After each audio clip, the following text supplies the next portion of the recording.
You're muted, Lakshmi. So that we could be able to continue our discussion with Bhagavad Gita. Good evening, Eleonora, Matthew. Good to see you both. Sid. Well, let's begin with our invocation mantras, so we're able to fix our mind in the proper way, the proper intention, paying respects to our teachers, those that have illuminated our path with the torchlight of knowledge.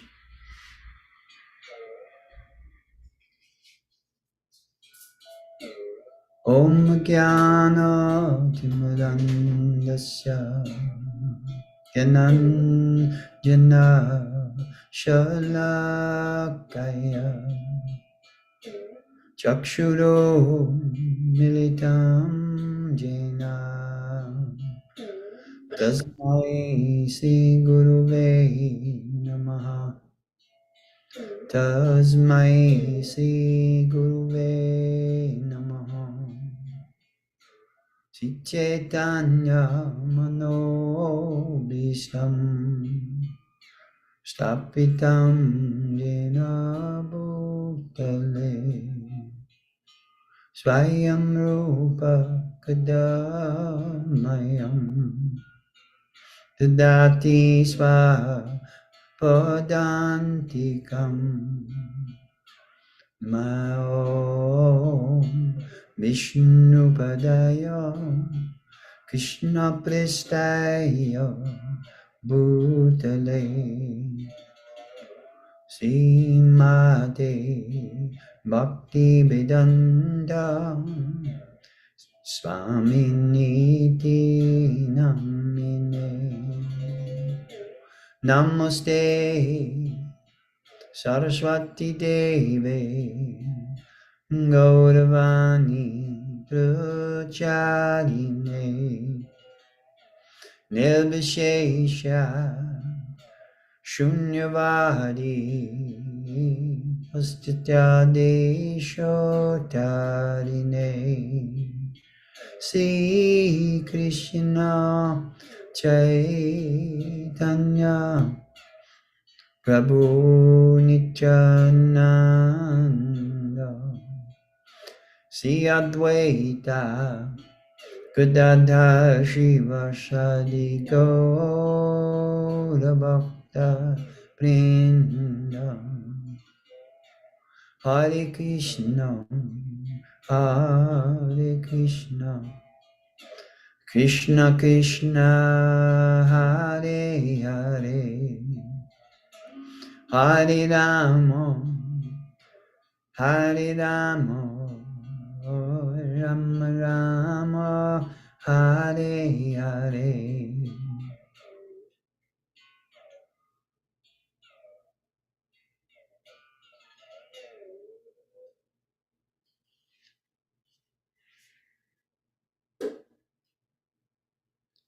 Okay, we continue with the 10th chapter, the opulences of the Absolute, Srila Prabhupada entitles it, and getting some insight in this particular chapter.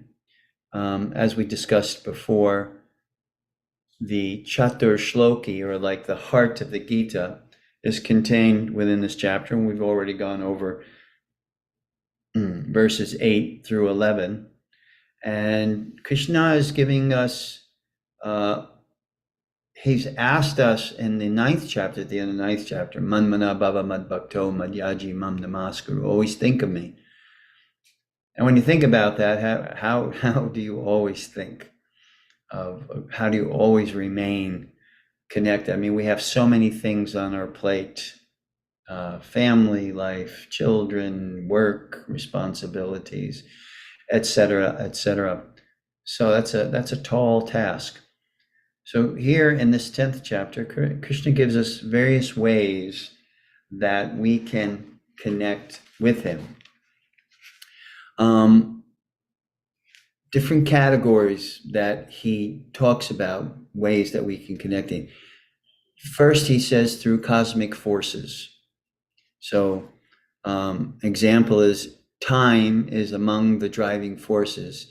Time I am, Krishna says, destroyer of all worlds. So he gives us an indication that he is unperishing time, the all-facing creator, all taking death, the coming forth of all that will come, the beginning, middle, and end of all creations. So through cosmic forces, we can meditate on the various cosmic forces that are mentioned in Gita. Secondly, verbal traits of those making claims. Krishna is the conclusion. He is A among letters, the pair among linguistic compounds. So for those that are academically inclined, he even gives us ways and means by which we can connect with him. Social traits. Krishna is among deceivers, he's the best deceiver. He's the most deceptive. If you want to try to out cheat God, you can't do it. You always get the short end of the stick on that. So, and then the rod of chastisement among the subduers. Krishna is this rod of chastisement, and the silence of all secrets. The best of celestial groups. And Krishna lists various personalities within the scope of the universe that are exalted personalities, because what he's doing is the essence or the topmost characteristics in various, whether they be cosmic forces or they be verbal traits or social traits or celestial groups or divine paragon of groups that include celestials and humans, or celestial exemplars of nature. Krishna identifies with a celestial object that will help us with, that is, of a celestial nature. So therefore, what he's talking about is the essence of all beings, the essential qualities or characteristics. Those are considered like of bodies of water, I am the ocean. Easy to understand the massive force that the ocean is.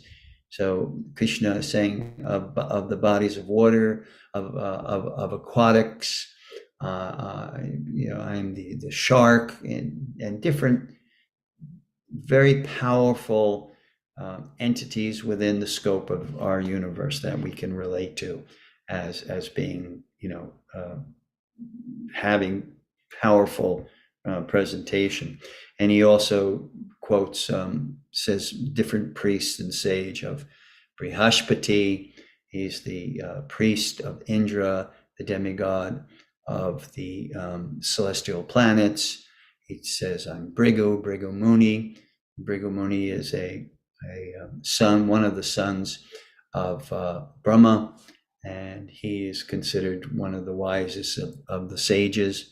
So in this way, he gives us the various ways and means by which we can connect to the Supreme. So beginning with that little introduction that I'm giving, let's continue as Krishna enumerates the various personalities and natural forces, etc., that have these essential characteristics. Where do we leave off, Eleanor? What verse? We should do 25th. 25, okay.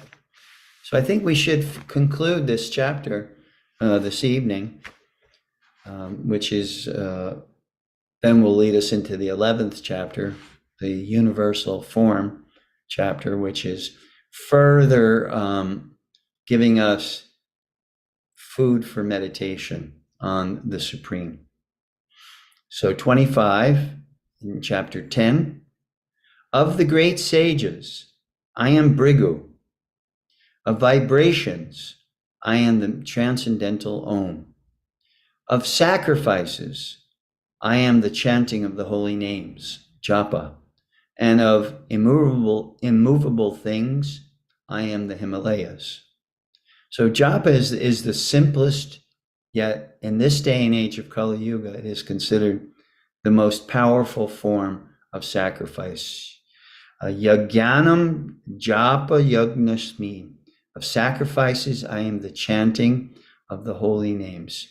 So when we talk about connecting to the Supreme, for me and in our particular lineage, the Gaudiya Vaishnava lineage, with the personality Chaitanya Mahaprabhu, who came over 500 years ago to deliver the most powerful sacrifice. For you to be a human being, there has to be sacrifice. To be an elevated human being, there has to be a sacrifice, which is recognizing that there are higher and greater forces than us. That could be the demigods. But the ultimate sacrifice is to recognize the source of all forces. And that is described in this particular verse. Krishna says that. Jagyanam means of all sacrifices. Japa yagya, that I am the sacrifice of japa. So sacrifice means that we give of ourselves. And the best sacrifice is to give of ourselves without expecting anything in return. Isn't that the best way to give a gift? That there's no expectation of return. Like if I give Sid a birthday present, I'm expecting a birthday present from Sid on my birthday. No, that's not the meaning of friendship and love. And it means we give without the expectation of return. So in terms of sacrifice and that completing the cycle of connection, the intertwined connection that we have with the rest of the universe, that this sacrifice of japa, we're giving of our time by glorifying the Supreme through the chanting of Krishna's holy names. And that sacrifice is considered, particularly in this day and age, where it's very difficult to perform sacrifices of days gone by, which would take tremendous amount of opulence and a tremendous amount of time, and mantras that were chanted exactly. If the mantra in previous ages, if the mantra was mispronounced, then it would nullify or change the effects of the sacrifice. But in this day and age, practically speaking, there's nobody on the planet that, number one, has that command of Sanskrit, or number two, has that ability, that potency to do that. Usually the priests that do sacrifices are spotless. In this day and age of Kali Yuga, there's all kinds of corruption.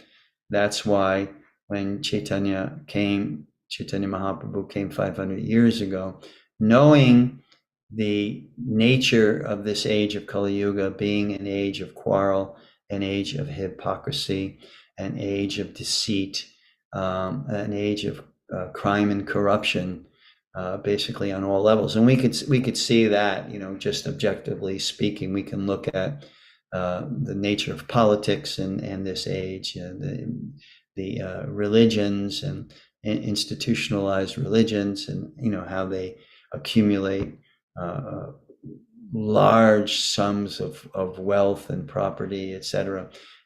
Everything has the tendency, because of the weakness of determination and the inability to perform sacrifice in the proper way, then everything becomes corrupt. What can be uncorruptible is the sacrifice of japa. And that's why it is emphasized in Kali Yuga. That is why when we become serious practitioners of the Bhakti Yoga discipline in particular, because in Bhakti Yoga, there are 5 powerful aspects or angas, it's called limbs of bhakti, that one can do on a regular basis. And the first and foremost is chanting. So it's the chanting of japa and it's the chanting in kirtan. So that's the first and foremost. The second one is sadhu sangha, and that means that we seek out association of saintly personalities. That's the second most powerful anga or limb of bhakti, in order for us to connect, to practice the discipline of bhakti, which connects us to the divine personality, the supreme personality of Godhead. The third one is what's called swadhyaya, and swadhyaya means the study of sacred texts. That's why the emphasis on the study of Bhagavad Gita. I mean, we could continue the cycle of our study.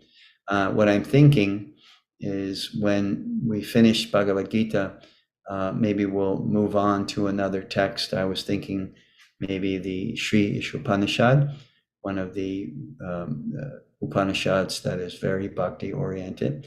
And it's only 18 mantras, so it wouldn't take us very long to go through the Sri Ishopanishad.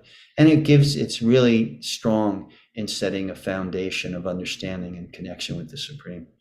So I'm thinking of doing something like that. So the third anga is swadhyaya, the study of sacred text, and also in terms of self-study, to look at oneself deeply and honestly, and make the necessary changes and corrections that we need in order to progress rapidly along our spiritual path. So that's the third one, swadhyaya. The fourth one is traveling to sacred places, holy places. And the idea of that is at sacred places, there's usually a great amount of sadhu sangha and chanting. That's one of the characteristics of going to a sacred place, like Vrindavan. If you go to Vrindavan, India, at our temple there, the Krishna Balaram Mandir in Vrindavan, India, they have chanting kirtan 24 hours a day, every day, no exception. And there are a lot of temples. There's hundreds of temples in Vrindavan, and you'll walk through the streets and you will hear chanting. And as you walk the streets, you'll hear people chanting japa, or they'll greet you by saying Jai Radhe, Haribo. So sacred places, going to sacred places. These places are powerful places, powerful chakra points in the body of the universe.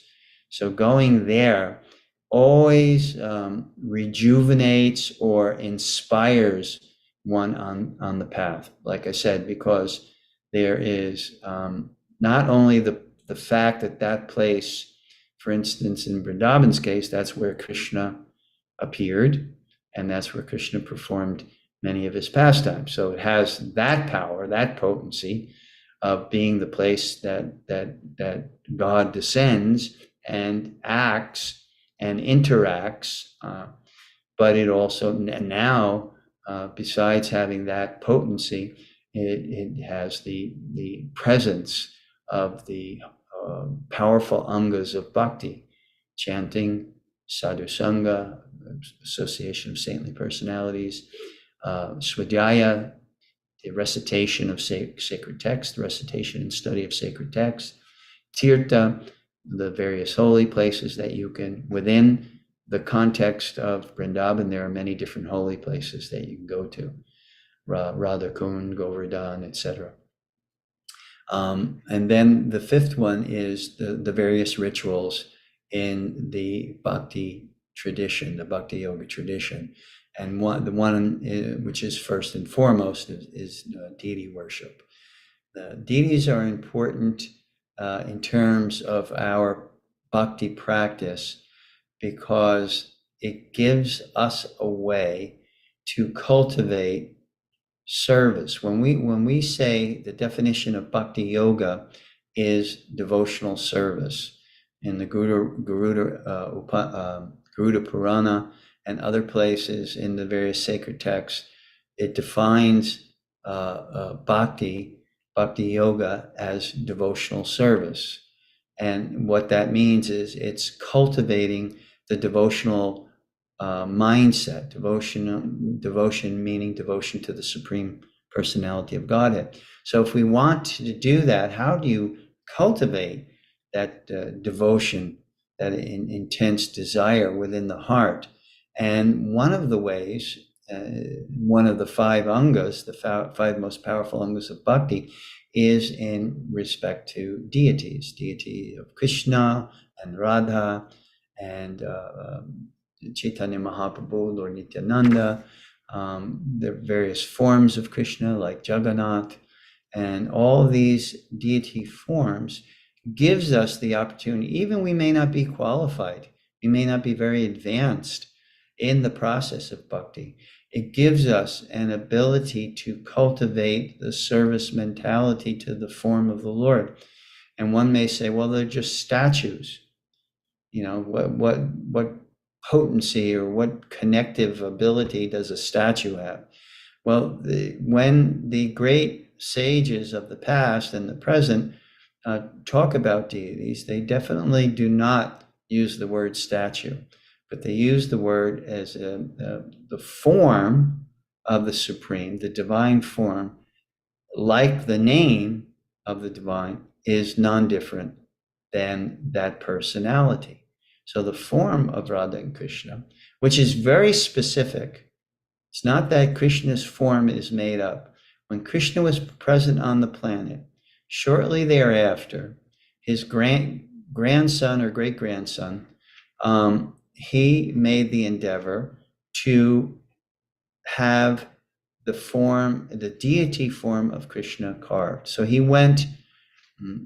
had 3 sets of deities carved, and he went to the only living person that had direct darshan or direct view of Krishna, Uttara. And he went to her and he showed her the forms that he had carved. And she was able to identify. She said, I think the 3 forms are Govinda, Gopinath, and Madan Mohan. I believe those are the 3 forms.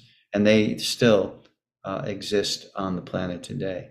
And she identified the face that most looked like Krishna was Govinda, and then the deity of Govinda. And then she identified the upper torso that most looked like Krishna was, I believe, Gopinath, and then the waist down most looked like Madan Mohan. So we actually have firsthand account of Krishna and what Krishna looked like, how Krishna appeared in these 3 sets of deity forms.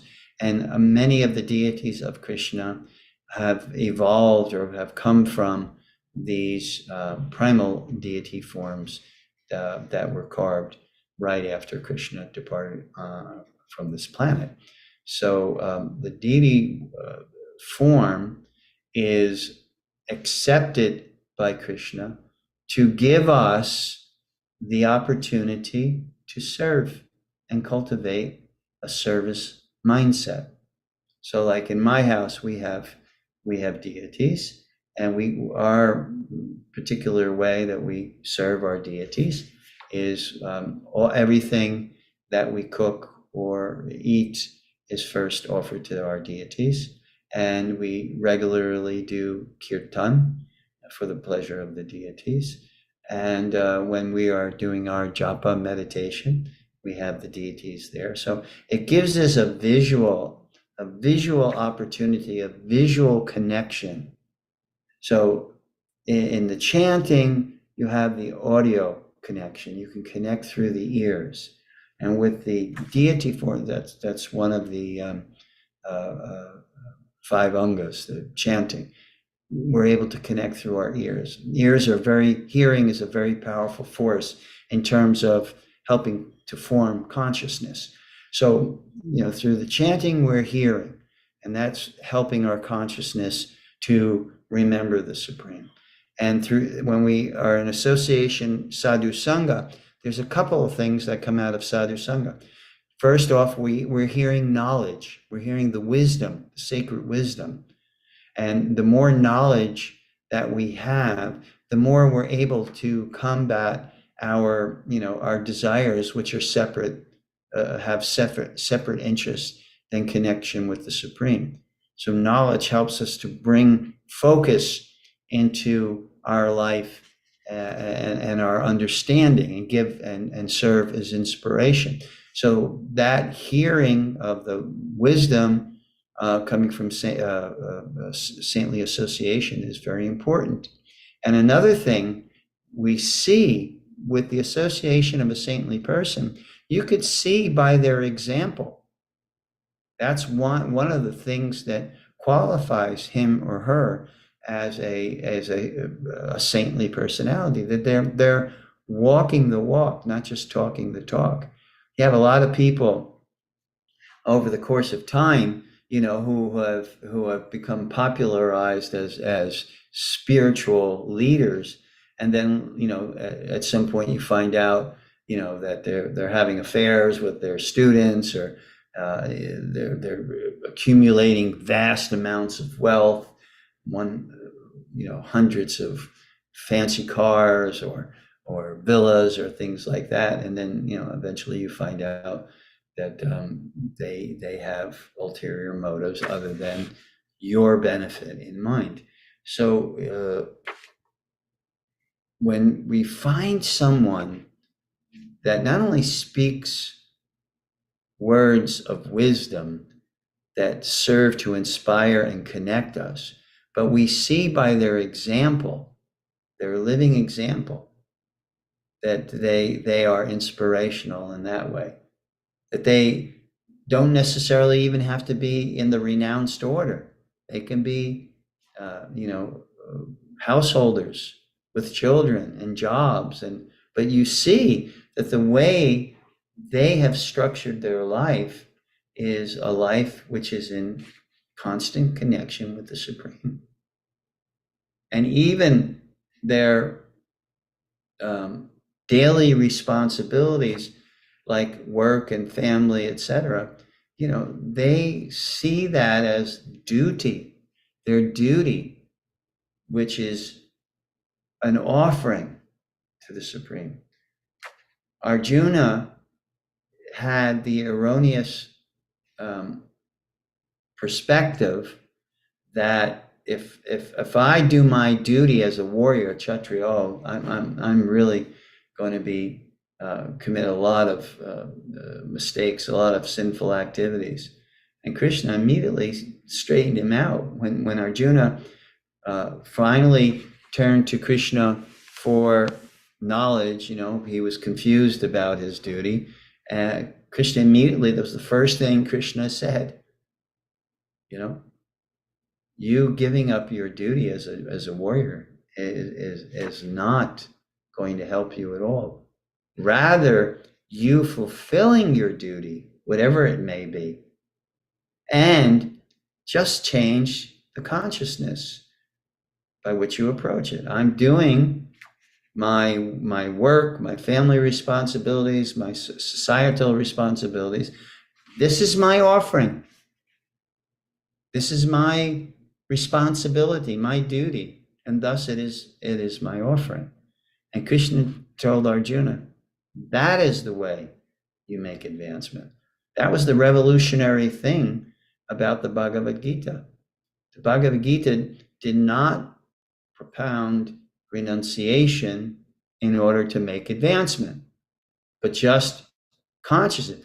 Even Krishna mentions in the Gita that even you can be in the renounced order of life, but if you're still harboring desires, then eventually those desires are going to swell up in the heart and consume you.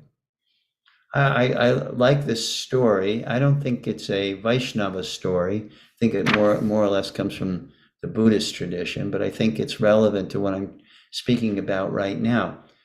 There were two monks and they were traveling side by side, and they came to a river, as you do in India. You travel to different parts, you go to the various pilgrimage places, and many of the pilgrimage places are along the various. I think there's 7 sacred rivers in India: the Ganges River, the Saraswati River, the Jamuna River.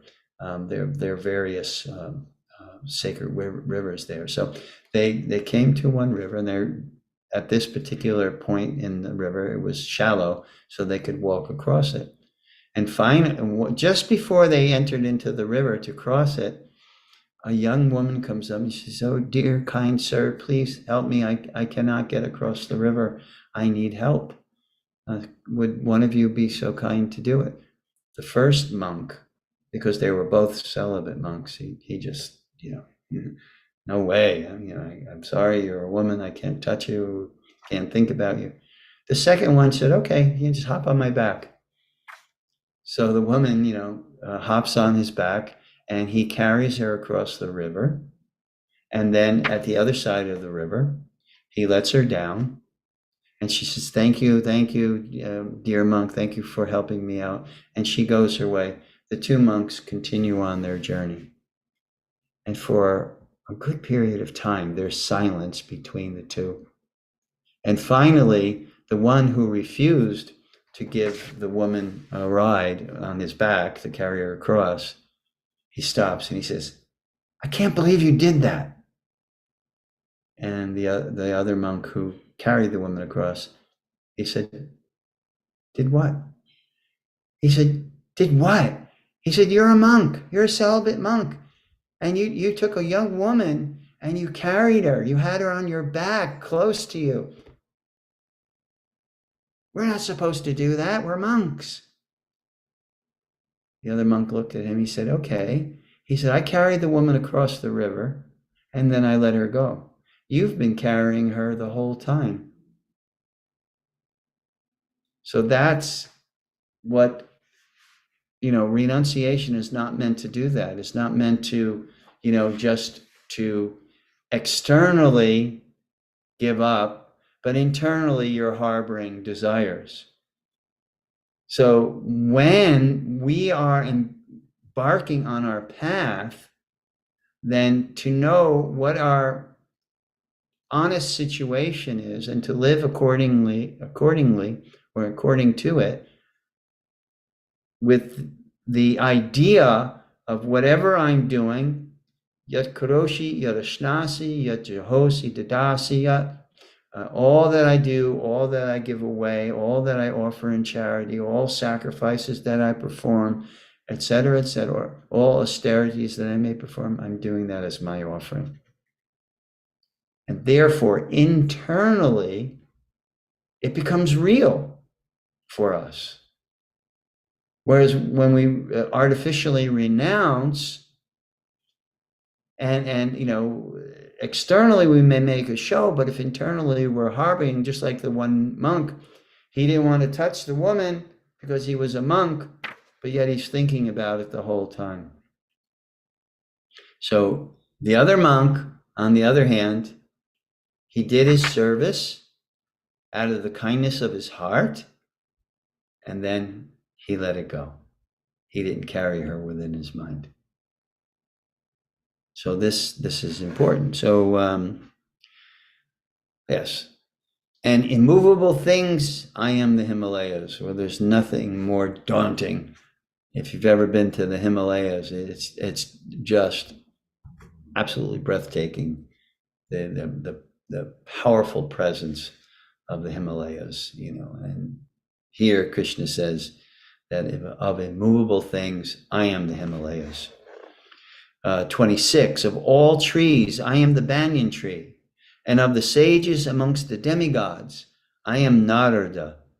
Of the Gandharvas, I am Chitrarata, and among perfected beings, I am the sage Kapila. Narada Muni, many, many stories in the Bhakti tradition about Narada Muni, very, very powerful sage, and who inspired many, many people in his path. He's known for always chanting the Lord's names. He carries, if you see a typical painting of Narada Muni, you'll see he has the top knot, he's carrying a veena, and he has the ability, he has extraordinary mystic powers, and he has the ability to fly anywhere in the universe that he wants to. And when he does so, he plays his veena and he chants. I believe it was Bhaktivinoda Thakur wrote a song, Narad Muni Bajai Veena Radhika Ramana Name. So Narad Muni Bajai Veena, Narad Muni's playing the veena, and the whole time he's chanting Radhika Ramana, Radha and Krishna. He's chanting the names of Radha Krishna. So Narad Muni, Nara means mankind. Just like Nara Singha, my son, named Nara Singha after the half man, half lion incarnation. Nara means man or mankind. And Da means giving or granting. So Narada is the sage that is always giving to humanity. And what is he giving? He's giving the yagya, the japa, and the chanting to whomever he meets. One such person was Magari the hunter. Magari was a hunter, and he came from a particular tribe and a particular type of training where he hunted animals, but he only half killed them, which was kind of horrible, because not only was he hunting the animal, but he was only half killing them, which meant that there was a lot more suffering. He would have these traps, and they would, those, like you see the bear traps, and they capture, and the animal would be suffering like anything. So this was Magari the hunter, and he came across in the woods, Narada Muni was walking down the path, and he saw these traps with animals that were writhing in pain and howling and whatever noise, whatever animal it was. And Narada Muni was like, because the heart of a Vaishnava, the heart of a devotee, is soft like butter. He became pained by the suffering of other living entities. And he said, who is doing this? And finally he saw Magari the hunter. And he severely chastised Magari the hunter. And Magari said, this is the way I've been trained. My father did like this. My grandfather did like this. You can't blame me. This is just part of my upbringing. This is part of my duty, to my family. This is the way I maintain my family. And Narada Muni said to him, if you continue like this, the amount of suffering that you'll have in your next births is unbelievable. It's just unlimited, the amount of suffering. And the hunter was, he was not a particularly bad person. Again, he came from that family. And Narada Muni gave, because Narada Muni was mystic, very powerful. So he gave them the vision of his future. And what he saw was, when he came back repeatedly, the animals that he killed now were on the other end, the giving end of the pain and the suffering. And when he saw that, he was like, I don't want this. How do I stop? I have so much karma. How do I do it? So Narada Muni said, I can help you. I can give you the process, the bhakti process, that will help you to get rid of the karma, the tons of accumulated karmic reactions that you'll have to experience. The bhakti process is so powerful, it can cleanse your heart of that and give you the cleansed perspective, which will allow you to serve the Supreme. So he said, "Oh, my dear Narad Muni, whatever you say, I will do. Please tell me what I should do." And he said, "The first thing you should do is throw away your bow." And he was like shocked. He said, "That's how I maintain myself. And you want me to throw away my very source of sustenance for myself and my family?" Narada Muni said, "Yes, this is the prerequisite. You have to give up your instrument of death." He said, especially if you're looking to become free from this karmic load. So, he was profoundly impacted by the vision that was given to him by Narada Muni. So he knew that I've got to do what Narada Muni says. So he threw away his bow. And then Narada Muni began to instruct him on the process of bhakti. And he said to Magari the hunter, "Do not worry, that Krishna will take care of you." So with faith in the words of his guru, Narada Muni, he began to perform his bhakti. And people began to see the change in him. They knew him as this kind of heartless hunter. But then they saw when he changed, had a change of consciousness in connection to the Supreme, then people were, just awestruck by the transformation that he went through by following the instructions of Narada Muni. And they began to give in charity to him without him even asking. And therefore him and his family were maintained. And he was free just to engage in devotional service. So Narad Muni has that ability, and he has given of himself to many different personalities, given them the path of bhakti. And Chitrarata, there's celestial beings called the Gandharvas, and they are known for their dancing and their singing. They're extraordinary singers and extraordinary dancers. The females are called apsaras. They're dancers. Gandharva, the men, have these beautiful voices, and chief amongst the Gandharvas is Chitrarata, and he is compared because he was the Gandharva who had this beautiful celestial voice. So he's compared to Krishna. Of the Gandharvas, who were extraordinary singers and dancers, he was the topmost, and therefore, again, Krishna is compared to the essence of all. So, 27, of horses know me to be Uchai Shava, produced during the churning of the ocean for nectar. Of lordly elephants, I am Airavata, and among men, I am the monarchs. So monarchs are supposed to be the leaders of society. At least at one time they were. There were, great monarchs who strode the planet, and they were supposed to be the embodiment of nobility and care, concerned for their the citizenry. They always took care, made sure that the citizens were protected. Again, that's why with Arjuna, it was totally unacceptable for Arjuna to give up his duty, because his responsibility was to protect. So monarch and monarchy, that system, was meant not for the exploitation of the citizens, overtaxing, etc., but it was meant for the monarchy to protect citizenry.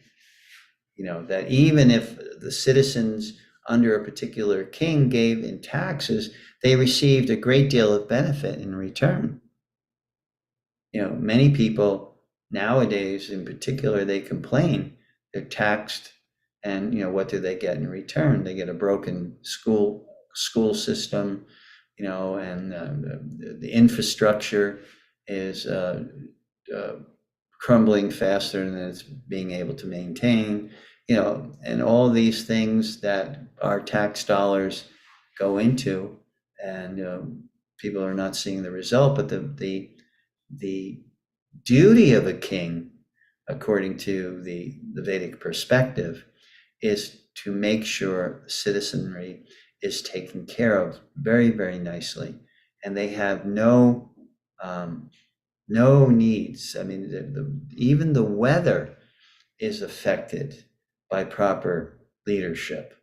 So, this is one thing to understand. So Krishna is saying here that of among men I am monarch. So all the positive qualities of the king is represented in Krishna. And when we have kings who stray from their noble course of duty, then they become the most diabolical. They exploit people for their own well-being and the well-being of their family, and while their citizenry suffers. So Krishna says, I'm this horse, this beautiful horse that was a celestial horse. I am that Airavata, the great elephant that was the ride of King Indra. Airavata was the ride of King Indra. 28. Of weapons, I am the thunderbolt. Well, Indra, again, who is the king of heaven, his weapon, his primary weapon, was the weapon known as the thunderbolt, which was a very powerful weapon, and he would wield it in such a way to subdue the demoniac forces. So Krishna says that weapon of all weapons, the most powerful weapon, I am that weapon.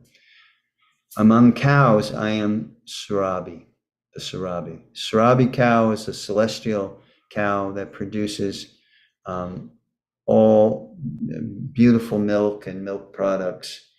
And Krishna says, of cows, I am the Surabi. Of causes for procreation, I am Kandarpa, the god of love. And of serpents, I am Vasuki. 29. Of the many hooded Nagas, I am Ananta. And among the aquatics, I am the demigod Varuna. Of departed ancestors, I am Aryama.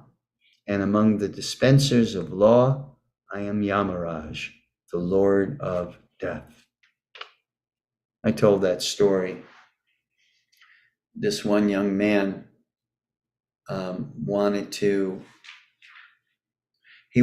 be informed prior to dying that he was going to die. So he performed sacrifices to please Yamaraj, the god of death. And he performed many offerings. And finally, Yamaraj appeared to him and he said, "What is it that you are seeking, young man?" And the young man said, "I'm seeking the boon or the promise that if you are going," because Yamaraj was in charge, and his servants called the Yamadutas, they're in charge of taking the soul from the body. Do you remember, what was that movie with Whoopi Goldberg? Ghost, was it? Was it Ghost? Yeah. Do you remember the time when right before death, these like horrible creatures came and they took the soul, the life force out of the body? Well, basically, we kind of speculated after we saw that movie, they must have read, the Bhagavad Purana or the Srimad Bhagavatam, read that particular. So Yamaraj is the Lord of Death. He has servants called the Yamadutas, which these particular personalities in that movie Ghost, who took the soul from the body of that guy, it actually exists. That's what I'm saying. So he asked Yamaraj, he said, please, I want to be informed right before death, because he was trying to cheat death. So he felt like if he knew and then he chanted God's names, that would be exactly what he needed. He would remember God at the time of death, and then he wouldn't go down to Yamaraj, where Yamaraj brings the fallen souls that have to live out their karma. So Yamaraj granted him that boon. So the young man was in his 20s at the time. He enters his 30s, no sign of Yamaraj. He enters his 40s, and all these changes that we go through in our 30s and our 40s. So, at 40s, you start getting gray hairs around the temple. 50s, all of a sudden, you can't see like you used to. Now you need reading glasses or worse, and then the wrinkles start sneaking in. And at 60, more changes, depletion. You don't feel as energetic as you were. The wrinkles are getting deeper, more profound. The hair, you can't hide it anymore with hair dye. A lot of people give up, at that point. Then 70s, Eleanor. and when you hit your 70s, then the aches and pains and the stiffness and all these different symptoms. So he's in his 70s. He's really feeling good because Yamaraj has not come knocking on his door. And then one day, Yamaraj shows up, and the man says, "Well, what happened? You said that you were going to warn me before you came." And he said, Yamaraj said, "Warn you?" He said, "I've been warning you. When you're 40, I gave you gray hair. When you turned 50, you started losing, your eyesight got weak. The wrinkles in your eyes. With 60s, you started getting aches and pains. 70s, here you are in your 70s. I've been giving you, 40 years of warning. What are you talking about?" So that's Yamaraj's duty, and he does give us those warnings, and it's a matter of whether we take them or not take them seriously. Actually, the time before death, what the time before death? Old age is the time before death. Who can tell me when they're going to die? So that means no matter who we are and how old we are, it is old age. You can be in your 30s, you can be in your 40s, you can be in your 50s or 60s or 70s. That time before we die, we don't know. So we're perpetually in old age, and we should always become very serious. We just lost a very dear friend of ours. She's a good friend of my son. She's 8 years old, and she just passed away from brain cancer. Now, it's heartbreaking, no doubt. But when you saw this girl prior to her departing her body, how she was chanting with so much love for Krishna, so much devotion, and even though racked with pain, because she not only had brain cancer, it spread to her spine. So every part of her body was racked with pain. And we went to see her, just a few days before she passed away. So myself and my family did kirtan for her. She was smiling. She was asking us, please, can you chant for me? And I was just overwhelmed by the fact that here, in not even in the flower of her life, in the bud of her life, this girl knew she was dying. She knew she had literally days, but she was so fixed on her devotion to the Supreme that it was inspiring. So we are all born with our karmic reactions. And part of that is we are given a certain number of breaths. So on one hand, it may seem shocking that this young, beautiful girl, 8 years old, is passing away. But on the other hand, we could say she burned up all of her karmic reactions and she finished. Why are we here? Why are we here in this body? Because we have karmic reactions that we have to experience. And if we utilize our human form of life properly, then it doesn't matter. Because the only reason we're here is to get into the system or the discipline that will help us to burn away these karmic reactions and not to do anything again that will accrue more karmic reaction. So in her case, I am firmly convinced that she had no more karmic reactions and therefore her job was finished.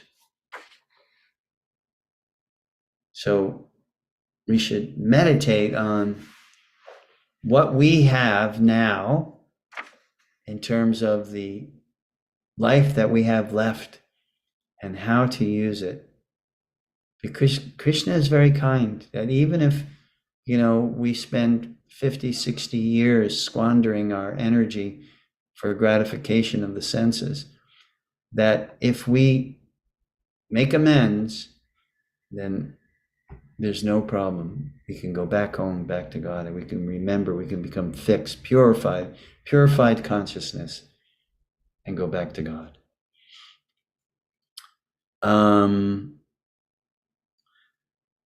30, among the Daitya demons, I am the devoted Prahlad. Many stories about Prahlad. I don't have the time, but among subduers, I am time. Among beasts, I am the lion. And among birds, I am Garuda. 31, of purifiers, I am the wind. Of the wielders of weapons, I am Rama. Of fishes, I am the shark. And of flowing rivers, I am the Ganges. 32, of all creations, I am the beginning and the end, and also the middle, O Arjuna. Of all sciences, I am the spiritual science of the self. And among logicians, I am the conclusive truth. 33, of letters, I am the letter A. And among compound words, I am the dual compound. I am also inexhaustible time. And of creators, I am Brahma. So time is such a powerful force. Krishna mentions it in a couple of different ways as being like this powerful force that he's comparing himself to. 34, I am all devouring death, and I am the generating principle of all that is yet to be. Among women, I am fame, fortune, fine speech, memory, intelligence, steadfastness, and patience. Krishna says women have these beautiful, beautiful qualities, and those beautifully feminine qualities, the essence that Krishna is. 35, of the hymns in the Samaveda, I am the Brihat Sama, and of poetry, I am the Gayatri mantra. Of months, I am Margashirsa, November, December, and of seasons, I am flower-bearing spring. 36, I am also the gambling of cheats, and of the splendid, I am the splendor. I am victory, I am adventure, and I am the strength of the strong. 37, of the descendants of Brishni, I am Vasudev, and of the Pandavas, I am Arjuna. Of the sages, I am Vyas, and among great thinkers, I am Ushana. Among all means, this is 38, among all means for suppressing lawlessness, I am punishment. And of those who seek victory, I am morality. Of secret things, I am silence. And of the wise, I am the wisdom.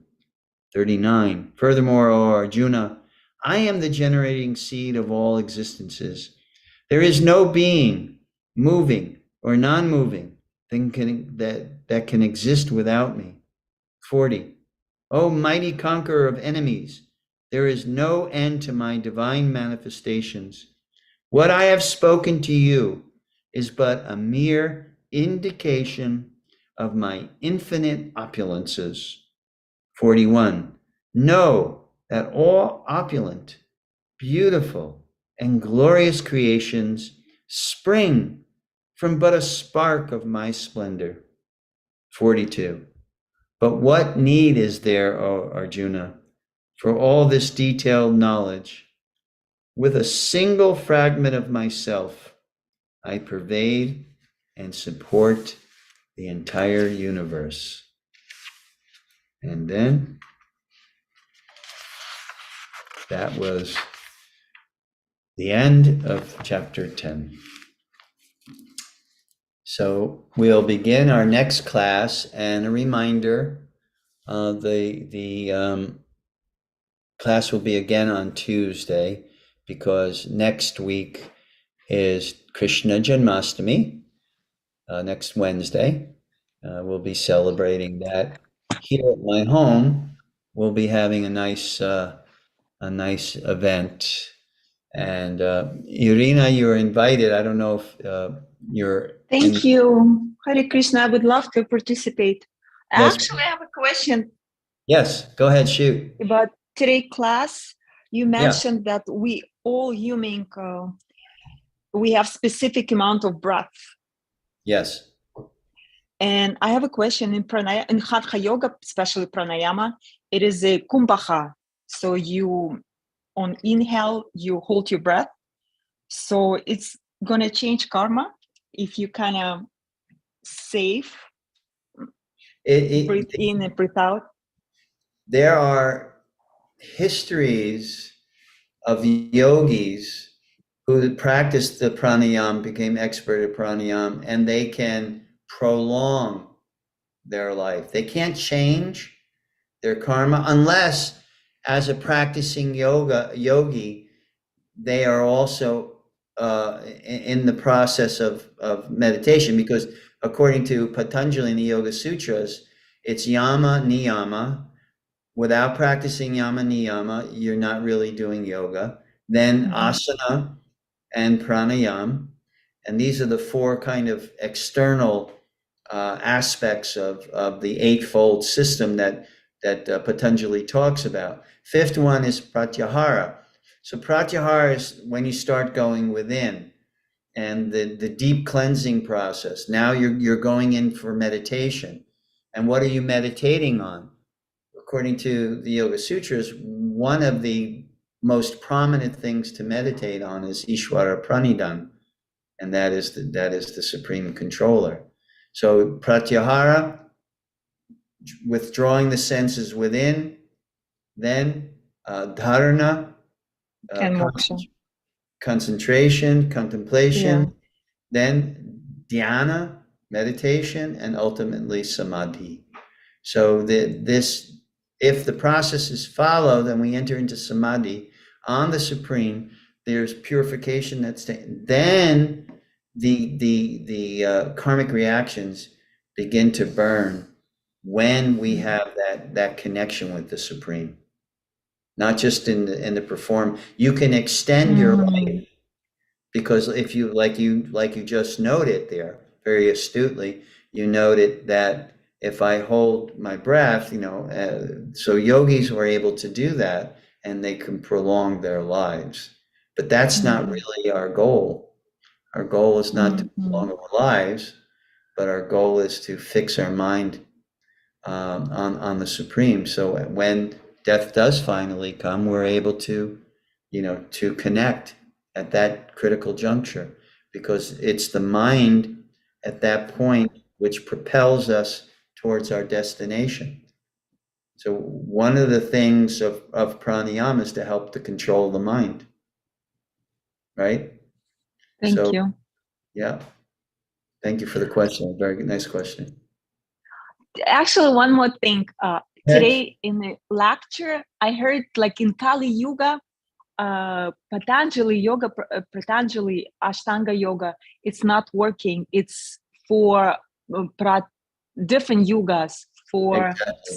sattva, or like our conscious, the best is bhakti, not Right. Yeah, because it's called Yuga Dharma. That means there's Satya Yuga, Treta Yuga, Dwapara Yuga, and Kali Yuga. So as you have the seasons, you have winter season, spring, summer, fall seasons. You have various seasons. So within the span of time, you have the various yugas.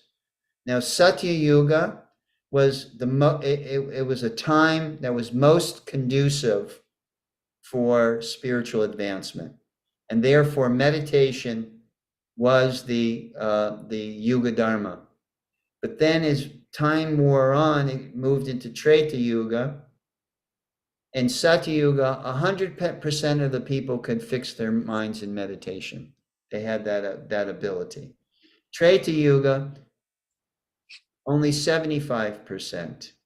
And they couldn't do it. Then they did various types of sacrifices. This big fire sacrifices, and even they do that still today, but they're not considered effective either.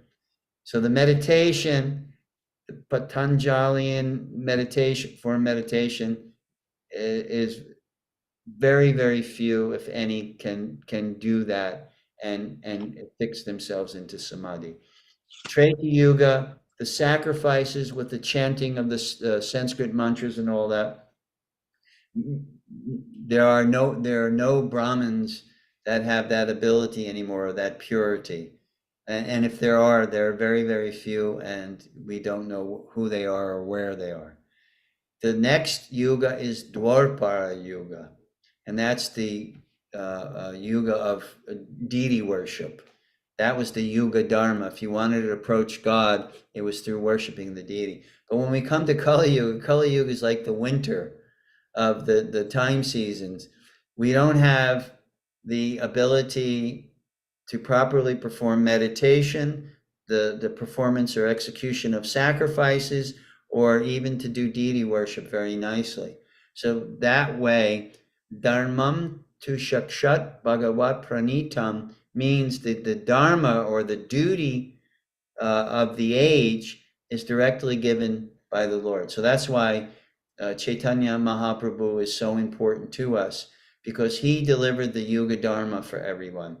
He came and he encouraged, by his own performance of the Yuga Dharma of chanting God's names through both japa and kirtan, but he did it, and he encouraged us to do it also. So he instituted the Yuga Dharma, and that's the chanting of God's names. That's the best, quickest, most effective means of connection in yoga. That is our yoga.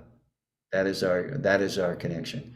Yoga, to do asana and things like that, pranayam, are very good. You can't get healthier.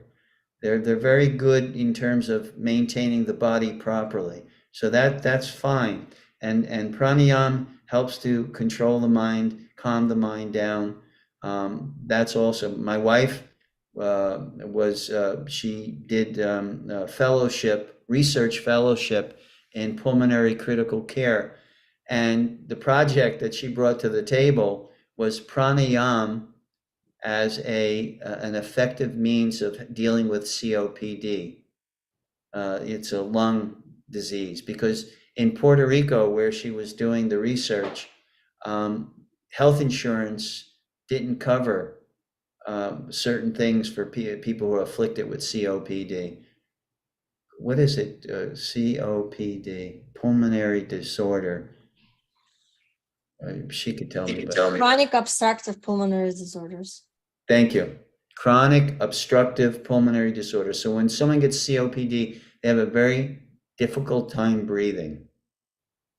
Wow. So Gokula, when she was doing that research fellowship, she brought to the table the project of pranayam, giving some relief to people afflicted with COPD. And they were giving it out, instructions on how to do it for free. So there was no need, to worry about.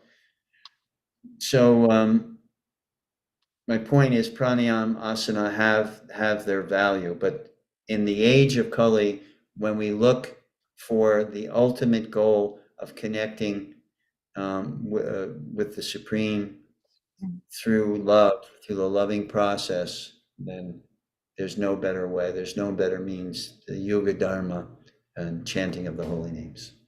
Yes. Hare Krishna. You mentioned Kali Yuga, it's a winter. It came out, winter is here, the line from the Game of Thrones. Winter is here. Yeah? Kali Yuga. Yeah. That's right. You'd be surprised if you did a study, and I think there are some devotees who have done. There are all kinds of references that definitely come from the Vedas. There are a lot of references, both in pop culture and movies, etc., that these references come from the Vedas. Okay, if there are no other questions, thank you I have so much. one. Yes, Eleanor, please. The dharma of the hunter, wasn't it to hunt? Yes. So maybe the thing was not to stop hunting, but to kill dead Mm-hmm. instead of hurt. But you don't. Yes, that's the better aspect. But because your dharma is to do that, it doesn't necessarily mean, because what is the point of dharma? You have artha, kama, dharma, and mukti, right? Those are the four social the drives of humanity. Artha, economic development, so you can have kama, sense gratification, but you do it under the umbrella of dharma, because while you're doing your kama and your artha under the umbrella of dharma, dutifully, responsibly, you're protected and guided towards mukti. Mukti means liberation. So if the dharma of this hunter was to kill animals, and then of course they took it the next step, torturing animals, it would be better, but it still obstructs, because one of the key principles in yoga is ahimsa.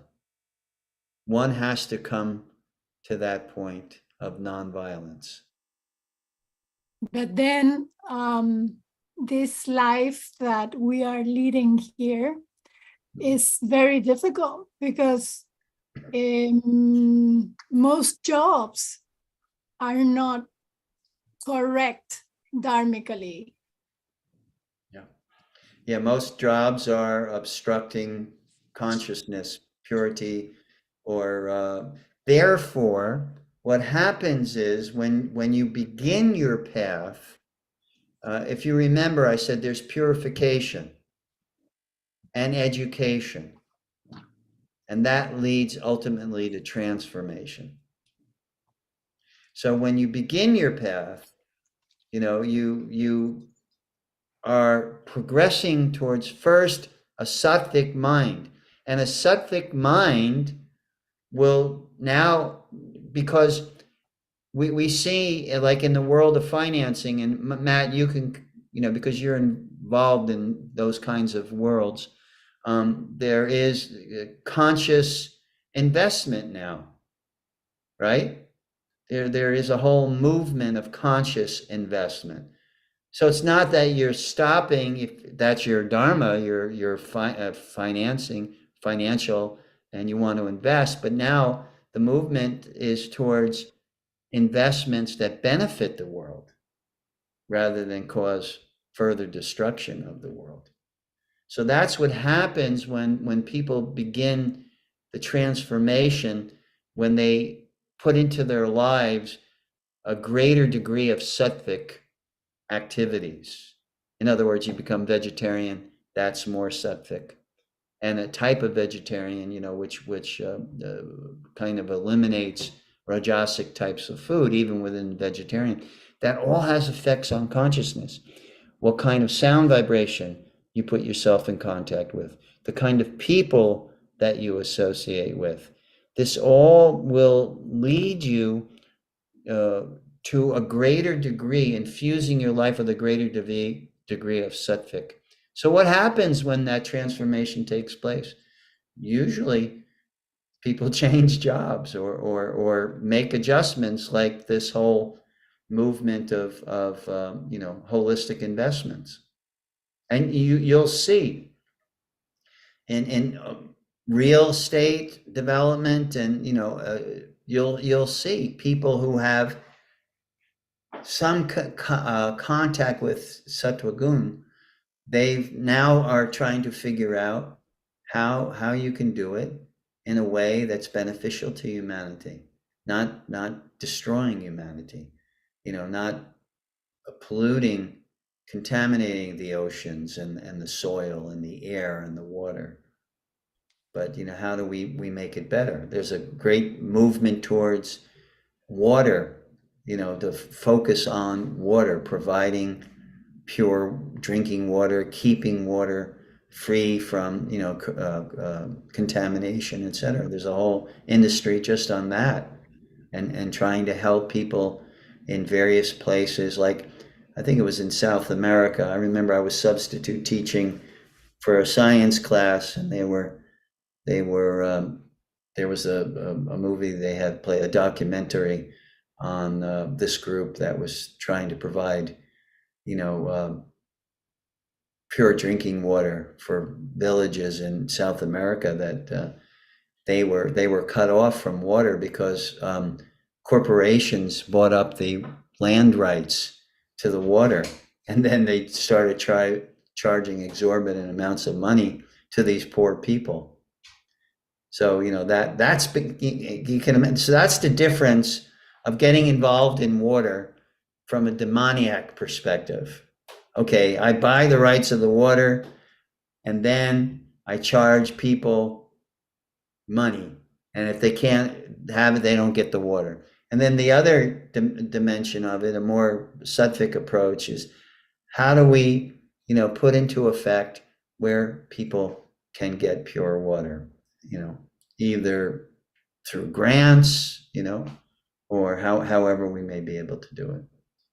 So yes, working has its problems unless you either work for yourself and design your business in such a way that's beneficial for humanity, or B, you try to find a job that is more holistic and will help humanity rather than destroy it. Any other questions or comments? Well, I thank you all very much. Again, please note on your calendar that next Tuesday, also September 5th, next Tuesday is September 5th, right? Yeah. So it'll be next Tuesday, September 5th, instead of the 6th, because the 6th is Janmashtami. We'll be having a wonderful program here at my home. I hope those of you that are local, Sid, Matt, Irina, you can come and celebrate it with us. And Eleanor, you can do it in your mind. You should Zoom it too. Yeah, we could Zoom it. Well, are you on Facebook? Yes, I am. I usually see what you do. Okay, good, because we'll probably have it together that we'll Facebook Live at least a portion of it, maybe the kirtan part of it. So look for it next 6th. I can do Zoom translation so people can see your class and then the celebration. Okay, wonderful. Okay. That'd be great. Thank you, Kokula. Okay, You all have a great evening. Thank you so much. Have a happy, healthy, and holy week ahead of you. Until we meet again, Hare Krishna. Hare Krishna. Thank you. Hare Krishna.